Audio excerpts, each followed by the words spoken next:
जय ST शेतकरी मित्र हो, प्रश्न तुमचे उत्तर आमचे या सदरामध्ये आपलं स्वागत आहे। संजय पिंगळे बुलढाणा यांनी प्रश्न विचारला मित्रांनो, 5 वर्षापासून रासायनिक शेती करत आहोत आणि सीताफळाची बाग भाव नसल्यामुळे मी काढून टाकलेली आहे आणि मी 5 वर्षापासून रासायनिक खतं वगैरे काही वापरत नाहीये। मी आजूबाजूचा काळी कचरा माझ्या शेतामधून आणून टाकतोय आणि मला आता शरद किंगची लागवड करायची। एसटी वैदिक सोबत मला सल्ला द्या। मला रिझल्ट चांगला पाहिजे, पहिल्या वर्षी नाही मिळाला तरी चालेल, परंतु माझी बाग चांगली झाली पाहिजे। मी आपल्याद्वारे संपूर्ण महाराष्ट्रातील शेतकऱ्यांना सांगू इच्छितो, आपण रासायनिक शेती जर सोडून दिली आणि जर आपण ऑर्गॅनिक शेती करत असाल किंवा जैविक शेती करत असाल तर आपली शेती तुमची विषमुक्त असू शकते, परंतु ती सुपीक असेलच असं नाही। कारण जमीन सुपीक होणे आणि ती विषमुक्त असणे या दोन वेगवेगळ्या गोष्टी। तुमच्या जमिनीमध्ये रासायनिक खतांचे अंश नाहीये म्हणजे ती विषमुक्त आहे, इथपर्यंत चांगली, धोका काहीच नाहीये। परंतु तिच्यामध्ये कस आहे की नाही हे त्यावरून सिद्ध होत नाही। कारण आमच्या मातीमध्ये जे तण पिकतात, जे पिकं पिकतात त्याच्यामध्ये देखील कस नाहीये। त्यामुळे त्याचा वापर करून आपल्या जमिनीमध्ये कस वाढेल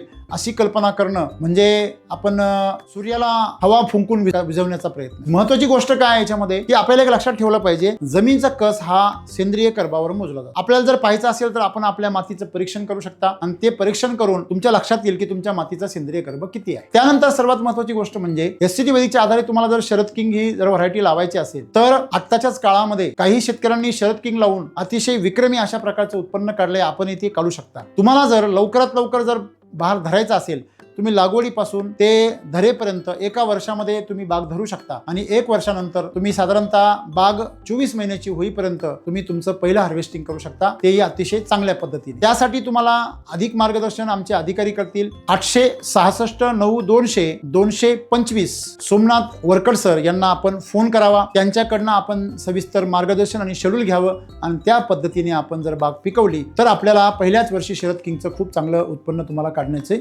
सुरुवात करता येईल। सर्वात महत्त्वाची गोष्ट, एसटी वैदिक सोबत काही विधी पथ्य साधना आहेत। एसटी वैदिकची 100% यूज करण्याची पद्धती आहे।